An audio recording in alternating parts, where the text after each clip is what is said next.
أعوذ بالله من الشيطان الرجيم بسم الله الرحمن الرحيم إن الله يأمركم أن تؤدوا الأمانات إلى أهلها وإذا حكمتم بين الناس أن تحكموا بالعدل إن الله نعم ما يعظكم به إن الله كان سميعا بصيرا يا أيها الذين آمنوا أطيعوا الله وأطيعوا الرسول وأولي الأمر منكم فإن تنازعتم في شيء فردوه إلى الله والرسول إن كنتم تؤمنون بالله واليوم الآخر ذلك خير وأحسن تأويلا صدق اللہ مولانا العظیم۔ بے شک اللہ تعالیٰ تمہیں حکم دیتا ہے یہ کہ تم ادا کرو امانتوں کو ان لوگوں کی طرف جو اس امانت کے اہل ہیں، اور جب تم فیصلہ کرو لوگوں کے درمیان تو یہ بھی حکم ہے اللہ کا ان تحکموا بالعدل کہ تم عدل و انصاف کے ساتھ فیصلہ کرو۔ ان اللہ نعم ما یعظکم بہ، بے شک اللہ تعالیٰ بہت اچھی نصیحتیں کرتا ہے تمہیں۔ ان اللہ کان سمیعا بصیرا، بے شک اللہ تعالیٰ سننے والا ہے، دیکھنے والا۔ اے ایمان والو، اطاعت کرو اللہ کی اور اطاعت کرو رسول کی اور اطاعت کرو ان لوگوں کی جو صاحب امر ہیں تم میں۔ پھر اگر تمہارا جھگڑا ہو جائے کسی چیز میں تو لوٹا دو اس کو اللہ اور اس کے رسول کی طرف۔ ان کنتم تؤمنون باللہ والیوم الآخر، اگر تم ایمان لاتے ہو اللہ اور آخرت کے دن پر۔ ذالک خیر و احسن تاویلا، یہ بات بہتر ہے اور بہت ہی اچھی ہے تعویل کے لحاظ سے۔ سب سے پہلے تو میں آپ تمام حضرات کا شکر گزار ہوں کہ آپ تمام حضرات تشریف لائے اور قرآن کریم کی سماعت کے لیے تشریف لائے۔ ذوق و شوق مسلمان کا قرآن کے ساتھ ہونا چاہیے، اور کوئی موقع بھی قرآن سننے سنانے کا اسے ضائع نہیں کرنا چاہیے۔ درمیان میں میری بیماری کی وجہ سے میں کچھ عرصہ نہیں آ سکا ہوں، تو مطلب یہ نہیں تھا کہ میں نے چھوڑ دیا ہے۔ حدیث میں آتا ہے کہ جو آدمی جس معمول میں مبتلا ہو، جو آدمی جو اپنی صحت کی حالت میں جو معمول کرتا ہو، اگر وہ اس پر بیماری آ جائے تو وہ اس بیماری کی وجہ سے اس معمول سے رہ جائے تو اللہ تبارک و تعالی بغیر اس کام کے انجام دینے کے اس کو اس کا ثواب عطا فرماتے ہیں۔ پھر اس کے ساتھ ایک اور بات ہے، اگر اس معمول پر جلن اور کڑن ہوتی ہو آدمی کو کہ جی میرا تو یہ معمول تھا اور میں تو ایسا کام کرتا تھا، اب رہ گیا ہوں، اور اللہ سے مانگتا رہے، تو اللہ تعالیٰ اس پر اس کو اور زیادہ انعامات سے نوازے۔ اس لیے اگر ایسا مسئلہ ہو بھی جائے کہیں میں نہ آ سکوں تو آپ تمام حضرات کو اپنا یہ معمول بنا لینا چاہیے کہ درس کے دن اپنی تمام مصروفیات کو چھوڑ کر، یہ درس نہیں ہے گفتگو ہے، درس تو علماء دیتے ہیں، میں عالم نہیں ہوں، میں تو ایک بس فقیر سا آدمی ہوں، مجھے علم سے کوئی بس واسطہ نہیں ہے، صرف اساتذہ کی جوتیاں اٹھائی ہیں علماء کی اور ان کے ساتھ اٹھا بیٹھا ہوں، تو اللہ تعالیٰ نے یہ اعزاز مجھے عطا فرما دیا ہے، کوئی ایسی بات نہیں ہے۔ لیکن بہر صورت اگر کسی دن غیر حاضری بھی ہو جائے اور آپ کا معمول پکا ہو تو انشاءاللہ تعالیٰ وہ غیر حاضری بھی جب آپ جلیں گے کوڑیں گے اس بات پر کہ جی آج تو ناغہ ہو گیا ہے، آج تو یہ ہو گیا، آج تو وہ ہو گیا، تو جی بڑا نقصان ہو گیا ہے، تو اللہ تعالیٰ اس پر بھی آپ کو انعامات سے نوازیں گے۔ ایک بڑا عجیب واقعہ میں کتابوں میں پڑھا ہے، علماء نے لکھا ہے کہ ایک شخص جو ہے نا وہ بہت زیادہ اہتمام کیا کرتا تھا تکبیر اولیٰ، اور کوئی تکبیر اولیٰ کسی نماز میں، تکبیر اولیٰ وہ تکبیر ہوتی ہے جو سب سے پہلے امام تکبیر کہتا ہے، اس کو تکبیر تحریمہ یا تکبیر اولیٰ کہتے ہیں، نبی پاک صلی اللہ علیہ وسلم نے فرمایا کہ اگر تمہیں معلوم ہو جائے کہ تکبیر اولیٰ کا ثواب، پہلی صف کا ثواب کتنا ہے، تو تم مسجدوں میں ڈیرے ڈال لو، مسجدوں کو اپنا گھر بنا لو، اتنا ثواب ہے تکبیر اولیٰ بن جانے۔ تو انہوں نے اپنا معمول بنایا تھا۔ ایک دن قدرتی بات ہوئی، وہ رہ گئے تو اب جناب علی جب تکبیر اولیٰ سے رہ گئے تو انہوں نے جو ہی رونا شروع کیا اور روتے روتے روتے روتے جناب اللہ سے، یا اللہ میرا تکبیر اولیٰ رہ گئی ہے، یا اللہ میرا بڑا نقصان ہو گیا ہے، جماعت رہ گئی ہے، جماعت سے۔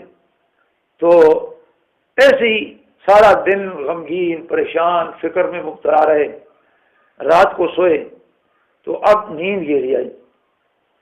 تو صبح کا جب وقت ہوا تو ایک آدمی آ گیا، انہوں نے کہا فلاں اٹھو اٹھو اٹھو، نماز کا وقت ہو گیا، جلدی کرو۔ تو وہ تو اٹھ بیٹھے۔ اس نے کہا بھلے آدمی، تم نے بڑی نیکی کی ہے، مجھے اٹھایا ہے، بتاؤ تم ہو کون؟ تمہیں کس نے کہا کہ تم مجھے جگاؤ؟ تو اس نے کہا میں ابلیس ہوں، میں شیطان ہوں۔ انہوں نے اس کو پکڑ لیا، یہ شیطان ہو، شیطان اور یہ کام کرے، نماز کے لیے اٹھائے، وہ تو نماز کے راستے میں رکاوٹیں ڈالتا ہے۔ کہتا ہے میں بھی اپنی دھن کا پکا ہوں اور اپنے مطلب کا پکا ہوں۔ کل جو تم روئے ہو نا جماعت کے فوت ہونے سے اور تکبیر اولیٰ کے فوت ہونے سے، اس پر اللہ نے جو تمہیں اجر دیا ہے وہ دیکھ کر تمہیں جل بھن گیا ہوں۔ میں نے کہا اگر تکبیر اولیٰ کا ثواب لیتا ہے تو یہی لے لے، تو اور زیادہ اجر رونے دھونے کو کیوں لینے دو اس کو؟ یہ بھی دشمنی ہے شیطان کی۔ بہر صورت اللہ تعالیٰ ہمارے اس کاوش کو قبول فرمائے اور ہمیں اس پر دوام نصیب فرمائے، ہمیشگی نصیب فرمائے، شوق اور ذوق نصیب فرمائے۔ اس کے بعد ان آیات کے بارے میں کچھ عرض کروں گا۔ پچھلی آیات میں اللہ تعالیٰ نے ایمان اور عمل صالح پر کچھ انعامات کا وعدہ فرمایا تھا، اور وہ انعامات یہ تھے کہ جو ایمان لاتے ہیں اور ایمان کے ساتھ ساتھ عمل صالح کرتے ہیں، سندخلہم جنات تجری من تحتہا الانہار، ہم انہیں ایسے باغات دیں گے جن کے نیچے نہریں چلتی ہیں، اور یہ خالدین فیہا، اس میں ہمیشہ رہیں گے، یعنی ان کی زندگی ختم نہیں ہوگی، نہ ان کی نعمتیں ختم ہوں گی، نہ ان کی زندگی ختم ہوگی۔ دنیا کی زندگی تو ختم ہو جاتی ہے، لیکن آخرت کی زندگی ان کے لیے ختم نہیں ہوگی۔ لہم فیہا ازواج مطہرۃ، یا اللہ دنیا میں تو ہمیں جو نعمتیں ملی ہیں ان میں بیویاں بھی ہیں ہماری، تو کیا آخرت نے فرمایا ہاں بڑی پاکیزہ بیویاں ہوں گی تمہاری، اور دنیا کی بیویوں کی طرح جھگڑالو لڑاکیاں اور جناب علی گھر کو سے سکون کو تباہ کرنے والیاں ایسی نہیں ہوں گی۔ ہاں جی، پاک اور صاف مصفہ، نہ انہیں نہانے کی ضرورت پیش آئے گی، نہ انہیں دھونے کی ضرورت پیش آئے گی، نہ ان کی بلغم ہوگا، نہ ان کا پسینہ ہوگا، نہ ان کی جسم سے بدبو آئے گی، نہ ان کو نماز کا چھوڑنے کا عذر ہوگا جس طرح آج دنیا میں ہوتا ہے۔ بڑی مطہرات، پاک اور صاف ہیں، اور کتنی پاک اور صاف ہیں۔ میں یہ بات کئی مرتبہ عرض کر چکا ہوں، نبی پاک صلی اللہ علیہ وسلم نے ارشاد فرمایا کہ اگر جنت کی ایک عورت، ایک حور، اس کو اللہ تعالیٰ نے 70 حلے، 70 لباس دیے، 70 لباس اس کو پہنائے، اور 70 لباس پہننے کے بعد اس کی پنڈلی کی ہڈی کا گودا نظر آتا ہے، بس اتنی خوبصورتی ہے۔ اور فرمایا کہ اگر ایک حور دنیا میں آ جائے تو دنیا کے سامنے اپنا چہرہ کر دے تو یہ ایک سورج نہیں، ہزاروں سورج سامنے ہو تو یہ سارے کے سارے اس کے چہرے کے سامنے مان پڑ گئے۔ اگر وہ تھوک ڈال دے سمندروں میں تو سارے سمندر جو کڑوے ہیں، شدید کھارے ہیں، سارے سمندر میٹھے ہو جائیں۔ ایسی اللہ تعالیٰ نے تمہارے لیے وہاں بھی رکھی ہے۔ وَنُدْخِلُهُمْ ظِلًّا ظَلِيلًا، اور ہم انہیں جو ایمان اور عمل صالح کرتے ہیں انہیں ہم بڑے لمبے لمبے اور بڑے دور دور والے سایہ عطا فرمائیں گے۔ جنت میں ایسے درخت موجود ہیں کہ ایک درخت کے سائے میں ایک گھڑ سوار چلتا چلا جائے، دوڑاتا چلا جائے گھوڑے کو 500 سال تک اس کا سایہ نہیں ختم ہوگا. تو ایسے انعامات وہ اللہ کے پاس ہیں. فلا تعلم نفس، ہم تو آج دنیا میں دیکھتے ہیں عجیب بات ہوتی ہے، کہتے ہیں کہ جی اتنا منافع مل جائے، اور جی نماز کو چھوڑو، یہ دکان پر جو گاہک آئے ہوئے ہیں پہلے ان سے کچھ وصول کر لو، اور جی یہ چیز لے لیں، یہ چیز لے لیں. اللہ فرماتے ہیں فلا تعلم نفس، تم نہیں جانتے ما اخفی لهم من قرۃ اعین، تمہاری کتنی آنکھوں کی ٹھنڈک کے سامان ہم نے جنت میں رکھے ہیں تمہارے لیے. ہاں تم تھوڑی سی محنت کر لو، تم ایمان اور عمل صالح پر محنت کر لو، ایمان اور عمل صالح کو بنا لو، پھر دیکھو. اب ایمان اور عمل صالح کے ساتھ سب سے بڑی جو چیز ہے وہ ہے ادائے امانت. ایمان بھی اللہ کی طرف سے ایک امانت ہے، عمل صالح بھی اللہ کی طرف سے ایک امانت ہے. یہ سارا دین اللہ کی طرف سے ہمیں امانت میں ملا ہے. اسی طرح دنیا میں جو ہمارے علائق ہیں ان میں ایک دوسرے کی ذمہ داریاں عائد ہوتی ہیں، وہ بھی امانتیں ہیں. مثلا کسی کا قرض دینا ہے وہ بھی امانت ہے، کسی کا حق ادا کرنا ہے وہ بھی امانت ہے، کسی کی خیر خواہی کرنی ہے وہ بھی امانت ہے. تو اللہ تعالیٰ نے یہود کو سامنے رکھتے ہوئے مسلمانوں کو یہ حکم دیا. یہود میں ایک سب سے بڑی خرابی یہی تھی کہ وہ ادائے امانت میں، امانت کی ادائیگی میں صفر تھے، امانتوں کو ادا نہیں کرتے تھے. اور آج کل تو ماشاءاللہ مسلمان بھی امانت میں خیانت کرنے والے بن گئے. ہر چیز، ہر امانت میں خیانت کرنے والے ہیں. پیسہ قرض لیں گے تو واپس نہیں کریں گے، کوئی اور چیز لیں گے تو وہ واپس نہیں کریں گے، کتاب لیں گے تو کتاب کو پھاڑ کر جناب یعنی اس کا ستیہ ناش کر کے کتاب والا بھول ہی جائے گا کہ میں نے کس کو کتاب دی تھی. اور کوئی چیز لیں گے، خاص کر کتابوں کی وجہ سے دشمن ہیں لوگ. میری الماری خالی ہو گئی ہے کتابیں دے دے گا، کتابیں خرید کر جی کو کتاب دے دیں، دے دی کتاب. اب ہم نے کتاب خریدی ہے، قیمتاً خریدی ہے، ان صاحب نے لی اور لینے کے بعد پڑھی بھی نہیں.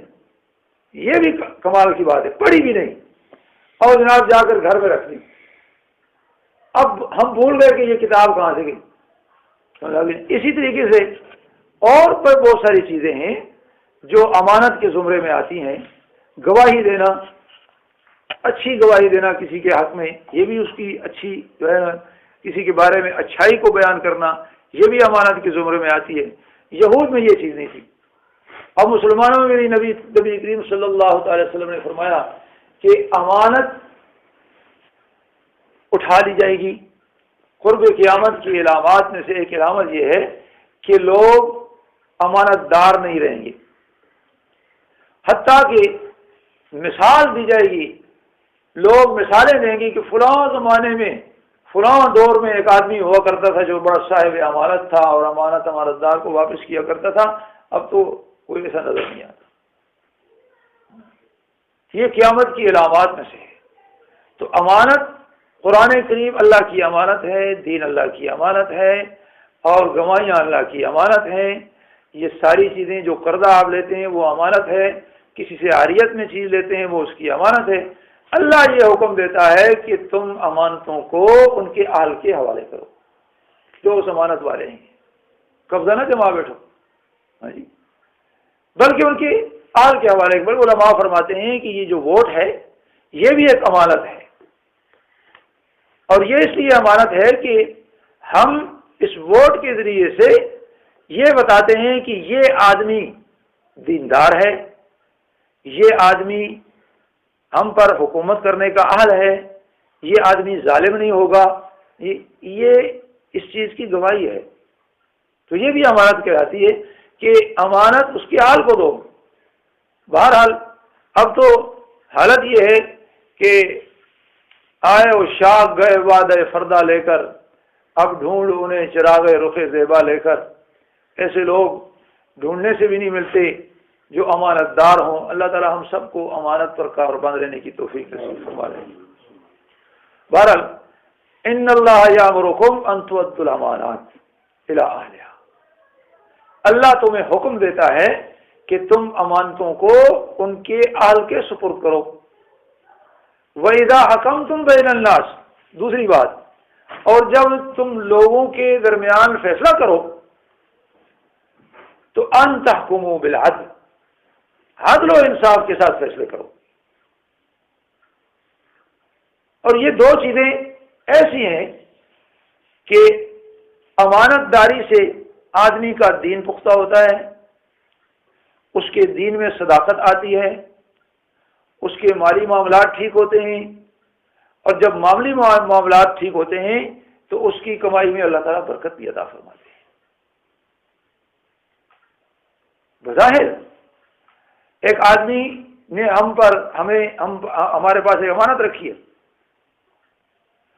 اب بظاہر وہ ہمارے پاس مال موجود ہے، اس کا وہ بھی نہیں ہے، کوئی بھی گواہ بھی کوئی نہیں ہے، اور ہمارا کھا لیں تو کھا لیں، لیکن پہلی بات تو یہ سوچنی چاہیے کہ دوسرے کا جو مال یا دوسرے کی جو چیز ہم استعمال کریں گے، اس کا آخرکار جواب تو دینا پڑے گا کہیں نہ کہیں۔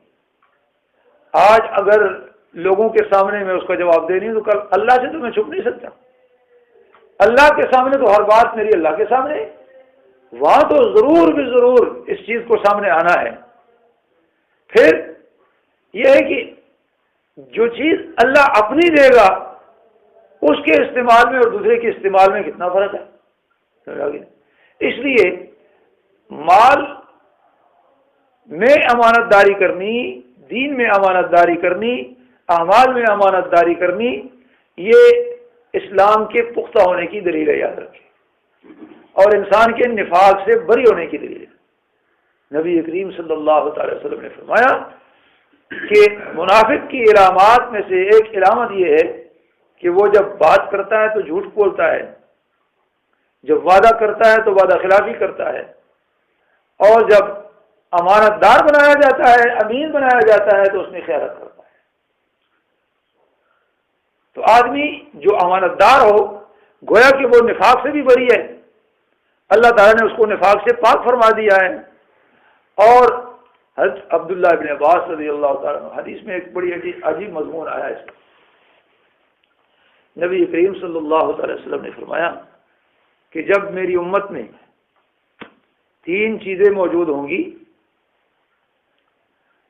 تو ان کی زندگی بہترین ہوگی، اور ان کا دنیا کا نظام بھی بہترین ہوگا، اور یہ بہترین مسلمان ہوں گے۔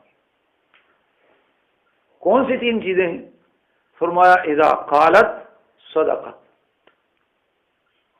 جب وہ بات کریں تو سچی بات کریں، جھوٹ سے اجتناب کریں، جھوٹ نہ بولیں۔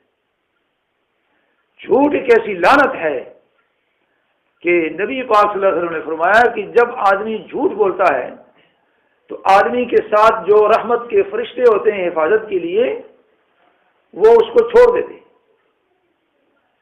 اور 1 میل دور تک چلے جاتے ہیں، اس سے بھاگ جاتے ہیں، اس کو چھوڑ کر 1 میل تک۔ اور کیوں چلے جاتے ہیں؟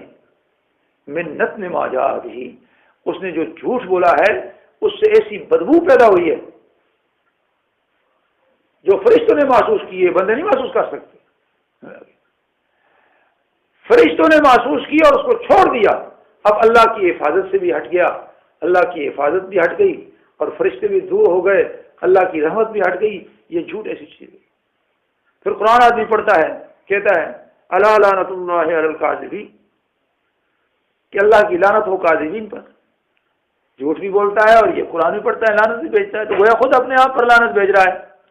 اس لیے فرمایا میری امت مرفع الحال رہے گی، اچھی رہے گی، خوشحال رہے گی، اذا قالت صدقت، جب بات کریں تو سچی بات کریں، جھوٹ نہ بولیں، چاہے اس سچی بات کے نتیجے میں ان کو کوئی نقصان ہی پہنچ جائے، نقصان کا بھی احتمال ہو، تب بھی نبی پاک صلی اللہ علیہ وسلم نے فرمایا آخرکار صدق اور سچائی کا نتیجہ کیا ہوتا ہے؟ نجات ہوتی ہے۔ الصدق ینجی والکذب یہلک، صدق اور سچائی یہ انسان کو نجات کی طرف لے جاتی ہے، اور جھوٹ آدمی کو ہلاکت کی طرف لے جاتا ہے۔ تو آج میں کیا کہہ سکتا ہوں؟ کہ کوئی آدمی یہ سوچ لے کہ ہم دن میں کتنی بار جھوٹ بولتے ہیں، کس کس کے ساتھ جھوٹ بولتے ہیں۔ خدا کے ساتھ ہمارا جھوٹ، رسول کے ساتھ ہمارا جھوٹ، معاشرے کے ساتھ ہمارا جھوٹ، دوستوں کے ساتھ ہمارا جھوٹ، ماں باپ کے ساتھ ہم جھوٹ بولتے ہیں، بیویوں کے ساتھ ہم جھوٹ بولتے ہیں، بچوں کے ساتھ ہم جھوٹ بولتے ہیں، کہاں کہاں ہمارا جھوٹ نہیں چلتا۔ میں اللہ کی قسم اٹھا کر کہتا ہوں کہ اگر ہمارے معاشرے سے جھوٹ نکل جائے، خدا کی قسم دیکھ لیں کہ کتنا عجیب معاشرہ ہوتا ہے اور کتنا اچھا معاشرہ بنتا ہے۔ نبی پاک صلی اللہ علیہ وسلم کی خدمت میں ایک شخص آیا اور کہنے لگا یا رسول اللہ میں کوئی لمبا چوڑا عمل نہیں کر سکتا اور مجھ میں خرابیاں بھی بہت ہیں، تو مجھے کوئی ایسی مختصر سی نصیحت کر دیجیے کہ میں ایک ہی بات ہو، چند باتیں ہو تو میں ان پر عمل کر لوں تو بس ٹھیک ہے۔ فرمایا اچھا بھائی تم جاؤ، عمل کرو گے کہ ہاں کرو گا، پھر جھوٹ نہیں بولنا، تم نے کسی کے سامنے کیا کرنا ہے، جھوٹ نہیں بولنا، کہ بس کہ ہاں بس ٹھیک ہے جاؤ۔ اب وہ آ گیا، اب آ تو گیا، بے نماز تھا، جب نماز کا وقت آیا تو دل میں سوچنے لگا کہ نبی پاک صلی اللہ علیہ وسلم کی خدمت میں اگر گیا اور آپ نے پوچھا کہ نماز پڑھی ہے تو جھوٹ تو بولنا نہیں ہے، تو آپ سے کیسے کہوں گا کہ نماز پڑھی ہے، جھوٹ کیسے بولوں، جھوٹ تو بولنا نہیں ہے، اور اگر یہ کہوں گا کہ نماز نہیں پڑھی ہے تو بڑی شرمندگی کی بات ہے۔ وہ نماز پر لگ گیا، کرتے کرتے ہر بات میں اس کے دل میں ایسا ہی خیال آتا گیا اور وہ جناب اس سے سارے عیوب اور اس سے سارے جو ہے وہ اس کے سارے چھوٹ گئے اور اللہ تعالیٰ نے اس کو صحیح معنی مسلمان بنا دیا۔ تو پہلی بات یہ ہے اذا قالت صدقت، اور دوسری فرمایا کہ اذا حکمت عدلت، جب میری امت کے لوگ حاکم بنے تو وہ عادل ہوں، عدل کریں، تو اس وقت میری امت جو ہے بڑی مرفرہ اور خوشحال ہوگی۔ یہ عدل انسان کی ہر حکومت میں ہر انسان کے لیے ہے، یاد رکھیں، صرف ہمارے عمراء کے لیے نہیں ہے، ان کے لیے بھی ہے، لیکن صرف ان کے لیے نہیں ہے۔ اللہ کے نبی صلی اللہ علیہ وسلم نے فرمایا الا کلکم راعٍ ومسئول عن رعیتہ، یاد رکھو کہ تم سب چرواہے ہو، راعی ہو، عامر ہو، حکمران ہو، اور تم سے تمہاری رعیت کے بارے میں سوال کیا جائے گا، پوچھا جائے گا۔ تو اب اس حدیث کے مطابق بادشاہ سے جو سوال ہوگا وہ ساری پورے اس کی رعیت کے لیے ہوگا، پورے اس کی مملکت کے لیے ہوگا۔ حضرت عمر ابن عبدالعزیز رحمۃ اللہ علیہ خلیفہ تھے اور آپ کی خلافت راشدہ کی طرف پر ہوئی ہے، اور ایسے عدل و انصاف سے زمین کو آپ نے بھر دیا تھا کہ ایک دن دو آدمی بیٹھے ہوئے تھے اور دیکھ رہے تھے دریا پر ایک شیر آیا اور ایک بکری آئی، اور وہ شیر بھی پانی پی رہا تھا، بکری بھی پانی پی رہی تھی۔ تو شیر نے پانی پینے کے بعد بکری کو چپٹا مارا اور کھا لیا۔ وہ جو دو آدمی تماشا دیکھ رہے تھے وہ کہنے لگے معلوم ہوتا ہے کہ آج عمر ابن عبدالعزیز نہیں رہا ہے دنیا پر۔ اگر عمر ابن عبدالعزیز آج زندہ ہوتا تو یہ شیر کبھی اس بکری کو نہ کھاتا۔ چنانچہ تحقیق کی گئی تو معلوم ہوا کہ حضرت عمر ابن عبدالعزیز رحمۃ اللہ علیہ کا انتقال ہو چکا ہے۔ یہ بادشاہ تھے۔ نماز پڑھی، نماز پڑھتے ہیں اور دعا میں مسلسل روتے چلے جا رہے ہیں، بیوی دیکھ رہی ہے، دیکھ رہی ہے، دیکھ رہی ہے، دیکھ رہی ہے۔ کافی دیر دیکھنے کے بعد جب دعا ختم کی تو فرمانے لگی اپنے خامن سے کہ آج بہت رو رہے ہیں آپ، کیا بات ہے، کیوں اتنا رو رہے ہیں؟ فرمانے لگے مسلمانوں کی ہر چیز کی ذمہ داری مجھ پر ڈال دی گئی ہے،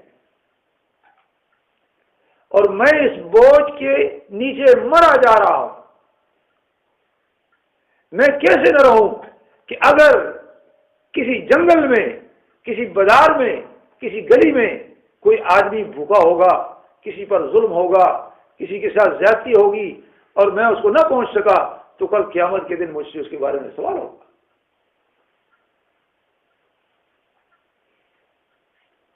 یہ ہے عدل و انصاف۔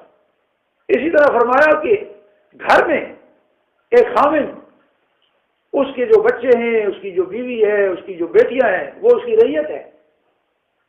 اللہ تعالیٰ اس سے بھی ضرور سوال کرے گا کہ تم نے کما کر تو دیا، کپڑے بھی لا کر دیے، جو گھر والوں نے کہا وہ تو پورا کیا، لیکن گھر والوں سے یہ بھی پوچھا ہے کہ نہیں کہ تم نماز پڑھتی ہو یا نہیں، تم نے دین کا کون کون سا کام کیا ہے یا نہیں کیا۔ یعنی گھر والوں کے دین پر بھی تو تمہاری نظر ہونی چاہیے۔ جب دنیا کی تمام ضروریات تم ان کی پوری کر رہے ہو اور اس کو تمہاری ذمہ داری بنایا گیا ہے، تو پھر دین میں بھی تو تمہاری ذمہ داری ہے کہ تم ان سے باز پوچھ کرو اور تم ان کو اس طرف راغب کرو اور بے دینی کی طرف نہ آنے دو۔ لیکن اس کا کیا کیا جائے کہ آج ہم بے دینی کی چیزیں خود اپنے گھر میں لاتے،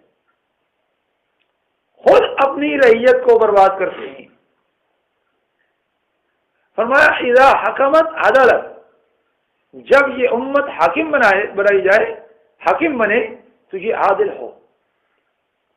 اب یہ عمرا بھی عدل کریں گے تو زمین میں السلطان العادل ذل اللہ فی الارض، نبی کریم صلی اللہ علیہ وسلم نے فرمایا کہ وہ سلطان، وہ بادشاہ جو عادل ہو، عدل کرنے والا ہو، وہ اللہ کی رحمت کا سایہ ہوتا ہے زمین میں۔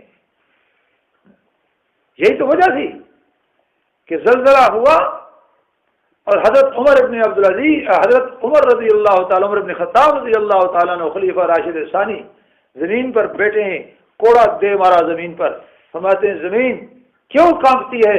کیا عمر نے تجھ پر عدل نہیں کیا؟ عمر نے انصاف نہیں کیا؟ اور حضرت عمر رضی اللہ تعالیٰ عنہ کے انصاف کی کیا جھلک میں بتاؤں آپ کو۔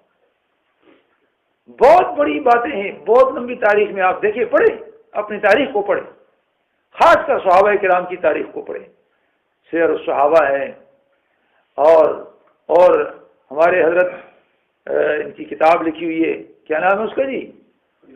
حیات الصحابہ ہے۔ یہ کتاب پڑھیں ضرور، یہ کتاب سب کے پاس ہونی چاہیے۔ اگر خود نہ خرید سکیں تو دوسرے سے عاریت لے کر پڑھیں، لیکن صحابہ کرام کی واقعات کو پڑھیں ضرور۔ حضرت عمر رضی اللہ تعالیٰ عنہ کے دور میں جب آپ کو خلیفہ بنایا گیا تو سب سے پہلا جو خطبہ آپ نے ارشاد فرمایا اور سب سے پہلی جو بات کی، ممبر پر بیٹھ کر سارا مدینہ کے لوگ جمع تھے، بڑے بڑے لوگ جمع تھے، تو کیا ارشاد فرمایا؟ فرمایا لوگوں یہ بتاؤ کہ مجھے تمہارا امیر بنایا گیا ہے، میں اگر تمہیں کوئی حکم دوں شریعت کے مطابق تو تم کیا کرو گے؟ انہوں نے کہا السمع والطاعہ، شریعت کے مطابق جو آپ حکم دیں گے وہ مانیں۔ اچھا تم بتاؤ کہ اگر میں تمہیں کوئی حکم شریعت کے خلاف دوں تو تم کیا کرو گے؟ ایک شخص فوراً کھڑا ہوا، نیام سے تلوار نکالی اور کہنے لگا کہ یہ دیکھ لو عمر، اگر تم نے اللہ کے دین کو پامال کرنے کی کوشش کی تو اس تلوار سے تمہارا علاج کریں گے، یہ تلوار تمہیں کاٹ کر سکتی۔ پھر ہمارے امیر نہیں ہو، ہمارے بادشاہ نہیں ہو، آج ہمارے بادشاہ شریعت پر کیا کیا ظلم ڈھا رہے ہیں، شریعت کو پامال کر رہے ہیں، شریعت کی حدود کو پامال کیا جا رہا ہے اور ہمیں جبراً ہلاکت کی طرف لے کر جا رہے ہیں، لیکن ہم مسلمان ہوتے ہوئے ہماری رگے حمیت نہیں پھڑکتی، ہماری غیرت نہیں اٹھتی کہ ہم کم از کم اس کو یہ تو بتا دیں کہ ہم مسلمان ہیں اور ہم غیرت مند ہیں۔ چادریں آئی یمن سے اور وہ چادریں تقسیم ہوئی اہل مدینہ میں، حضرت عمر رضی اللہ تعالیٰ کے دور میں. تو ایک ایک چادر سب کے حصے میں آئی. حضرت عمر رضی اللہ تعالیٰ نے خطبے کے لیے کھڑے ہوئے تو آپ کے جسم پر 2 چادریں نظر آ رہی تھی. قد بڑا تھا، لمبا قد تھا، بھاری بھرکم جسم تھا، تو 2 چادریں نظر آ رہی تھی. آپ نے فرمایا اسمعوا واطیعوا، میری بات سنو، اللہ کی بات کہہ رہا ہوں اور اطاعت کرو. فوراً ایک شخص کھڑا ہو گیا، اس نے کہا لا سمع ولا طاعت، نہ تمہاری بات سنتے ہیں نہ تمہاری اطاعت کریں گے. میں کہا کیوں، کیا وجہ ہے؟ کہنے لگا تمام اہل مدینہ کو ایک ایک چادر ملی ہے، تم نے ظلمن 2 چادریں لی ہیں، تمہارے جسم پر 2 چادریں نظر آ رہی ہیں، تم نے ظلم کیا بیت المال پر، ناانصافی کی ہے، پہلے اس کا جواب دو. آج کوئی تھانے دار کو تو ایسا کہہ دے، ضلع ناظم کو کہہ دے. ہم لوگ بھیڑ بکریوں کی طرح ناظم کے پیچھے بھاگتے ہیں، فلاں کے پیچھے بھاگتے ہیں، فلاں کے پیچھے بھاگتے ہیں، یہ ہمارا کام کرے گا، یہ ہمارا کام کرے گا، یہ ہمارا کام کرے گا. کچھ بھی نہیں ہوتا. کام تو کرنے والا کون ہے؟ جب اللہ چاہے گا اللہ تعالیٰ ستیہ ناش کر دے گا. دیکھ لو، توتی بولتا تھا، ہاں جی، توتی بولتا تھا قابلی کر کے جی یہ جی وہ جی فلاں صاحب جی، وہ کیا کیا نعرے لکھے ہوئے تھے، اور اللہ نے جب پلٹا دیا ہاں جی تو بالکل ملیا میٹ کر دیا سب کچھ. تو اللہ سے ڈرو. اللہ تعالیٰ انفرادی طور پر بھی اجتماعی طور پر بھی ظالموں کو ہلاک کر دیتا ہے. ہاں کچھ وقت کے لیے مہلت ملتی ہے، اللہ تعالیٰ مہلت دیتے ہیں تاکہ لوگوں کو معلوم ہو جائے کہ ظلم کیا چیز ہے، اور لوگوں کے اندر کچھ جو ہے نا صحیح بات آ جائے. تو خیر آپ نے فرمایا بھائی اس کا جواب میں نہیں دیتا. عبداللہ اٹھو اور اس کی بات کا جواب دو. عبداللہ حضرت عمر رضی اللہ تعالیٰ کے بیٹے تھے. حضرت عبداللہ ابن عمر رضی اللہ تعالیٰ کھڑے ہوئے اور ممبر کے ساتھ کھڑے ہو کر کہنے لگے بات یہ ہے کہ حضرت عمر میرے ابا جان کے حصے میں بھی ایک ہی چادر آئی ہے اور انہوں نے ایک ہی چادر لی ہے، 2 چادریں انہوں نے نہیں لی ہے، لیکن ایک چادر کا لباس میرے ابا جان کے جسم پر پورا نہیں تھا تو میں نے اپنے حصے کی چادر اپنے باپ کو دے دی. یہ جو دوسری چادر آپ کو نظر آ رہی ہے یہ میرا حصہ ہے اور میں نے اپنے باپ کو ہبہ کر دیا. اس میں آپ کو کیا اعتراض ہو سکتا ہے؟ وہ شخص بیٹھ گیا، اس نے کہا اب سنیں گے بھی اور اطاعت بھی. تو امت کے اندر آج اخبارات بھی آپ دیکھیں، لوگ حدیث کا حوالہ نہیں دیں گے، قرآن کا حوالہ نہیں دیں گے، وہ برطانیہ کا حوالہ دیتے ہیں. برطانیہ کی چرچل نے یہ کہا تھا کہ کوئی قوم جو ہے وہ ہر بات سے پنپ جاتی ہے، ترقی کر جاتی ہے، لیکن اس قوم میں جب زوال آ جائے عدل کو تو وہ قوم ظاہر ہو جاتی ہے اور زوال پذیر ہو جاتی ہے. ان کا نبی پاک صلی اللہ علیہ وسلم سے کیوں نہیں پوچھتے ہو؟ قرآن سے کیوں نہیں پوچھتے ہو؟ نبی پاک صلی اللہ علیہ وسلم نے جیسا انصاف سکھایا ہے امت کو، خدا کی قسم ایسا انصاف نوشیروان جو تاریخ کے اوراق میں آج بھی عادل مشہور ہے اس جیسا بھی کوئی نہیں کر سکتا. کیسا انصاف ہے؟ ایک شخص آیا نبی پاک صلی اللہ علیہ وسلم کہ یا رسول اللہ میں نے میرے 7 بیٹے ہیں، میں نے اپنے ایک بیٹے کے لیے ایک تحفہ لایا ہوں، باہر کیا تھا، وہ مجھے بہت اچھا لگتا ہے بیٹا، تو اس کے لیے تحفہ لایا ہوں. میں چاہتا ہوں کہ وہ تحفہ میں اپنے بیٹے کو آپ کے دستے اکثر سے دوں، آپ مہربانی فرما دیجیے. تو آپ صلی اللہ علیہ وسلم نے کیا فرمایا؟ بیٹے ہیں اپنے، فرمایا کہ وہ تحفہ جو تم اپنے ایک بیٹے کے لیے سب کے لیے لائے ہو کہ نہیں یا رسول اللہ بس وہ مجھے اچھا لگتا ہے اس کو لے جائے. فرمایا اپنے ظلم کا گواہ مجھے بھی بنانا چاہتے ہو؟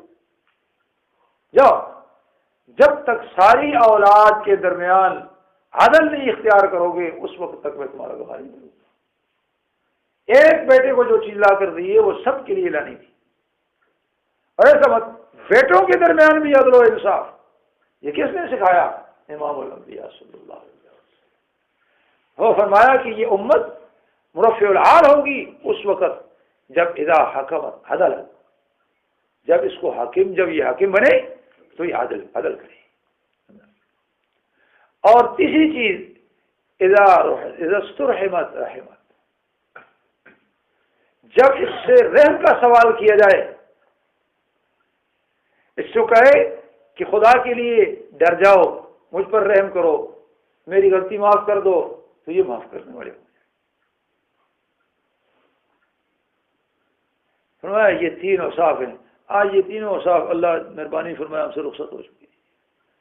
کہاں ہماری جو ہے ترقیاں ہوں گی، کیسے ہمارا معاشرہ خوشحال ہوگا، کیسے ہمارے رزقوں میں برکت ہوگی، کیسے ہم خوشحال ہوں گے. یہ تو ساری چیزیں ناقید ہیں. ظلم آج ہم پر ہو رہا ہے، ہم میں ہو رہا ہے، ہم کر رہے ہیں، اور عدل و انصاف ہم سے ناقید ہے، اور جو ہے امانت داری کا خیال ہی نہیں رہا. اور رحم تو بڑی عجیب بات ہے. رحم ہمارا تو یہ حال ہوتا ہے کہ ہم اگر کوئی ہمارے ساتھ زیادتی کر دے تو ہم کہتے ہیں کہ اس کو کچا چبا جائیں. اس نے تھوڑی سی زیادتی کی ہے، ہم کہیں کہ اس کو ختم کر دے، اور وہ بے شک کہے کہ جی مجھے معاف کر دو، مجھے معاف کر دو. حضرت عبداللہ ابن عباس رضی اللہ تعالیٰ عنہ حبر الامت جنہیں کہا گیا ہے، مفسر قرآن ہے. حضرت عبداللہ ابن عباس رضی اللہ، جن کو نبی کریم صلی اللہ تعالی وسلم کی دعا ہے اللہم علمہ الکتاب والحکمہ، اللہ کتاب اور حکمت ان کو سکھا دے. اور دنیا میں سب سے پہلی جو تفسیر آئی ہے وہ تفسیر ابن عباس ہے. تفسیر کرنے والے قرآن کی کون ہے؟ ابن عباس رضی اللہ تعالیٰ. کسی نے گالی دے دی حضرت عبداللہ ابن عباس کو، کسی نے گالی دے دی تو آپ کھڑے ہو گئے، غصہ نہیں فرمایا؟ فرمایا بھائی تم مجھے گالی دیتے ہو، حالانکہ میں نے کبھی کسی کے ساتھ بے انصافی نہیں کی.